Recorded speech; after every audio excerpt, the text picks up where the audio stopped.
এটা হচ্ছে বিয়ের দিন বিকেলবেলা, যেখানে বাবা বসে পড়েছিল বিয়ের সমস্ত কাজ করতে। ঠাকুরমশাইও চলে এসেছিল, তারপরে এখানে বোনের আশীর্বাদ হয়ে গেছিল, আর দেখতে দেখতে বড়মশাইও চলে এসেছিল এখানে। তারপরে মা এখানে বোরকে আদর করে মিষ্টিও খাইয়ে দিল, মুখটাও মুছিয়ে দিল, বেশ ভালোও লাগছিল। ওইদিকে সবকিছু করার পরে বাবা এখানে সম্প্রদান করছিল, আর তারপরে বোনকে নিয়ে আসা হয়েছিল।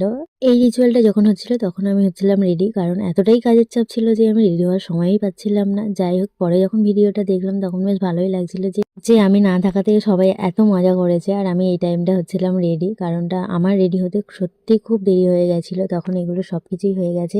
লাস্টে যখন আমি আসি তখন ঠাম্মা আমাকে খুব বকা দিয়েছে। আর এই রিচুয়ালটাও দেখো, এটাকে 87 প্রদীপ বলা হয়, যেটা ফেলা হয় পিছন দিক দিয়ে, কুলোটা পায়ের তলায় থেকে গলিয়ে নেওয়া হয়। এটার জন্য খুব চেষ্টা করেছিল কিন্তু কেউ পারেনি। তারপরে এখানে হয়েছিল বরণ, আর আমি তারপরেই রেডি হয়ে এসেছিলাম।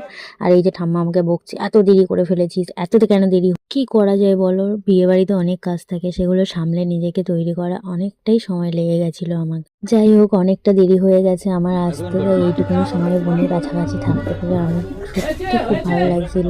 আর এখানে হচ্ছিল ওদের শুভদৃষ্টি, তারপরে ওদের গাঁটছড়াটাও বেঁধে দিয়ে এখানে 7 পাক ঘোরাও হচ্ছিল।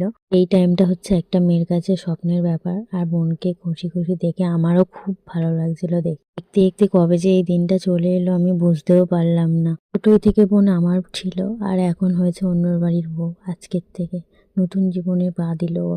আমি চাই সব সময় ওরা সুখে থাকুক, এইভাবে একসাথে হাসি খুশি।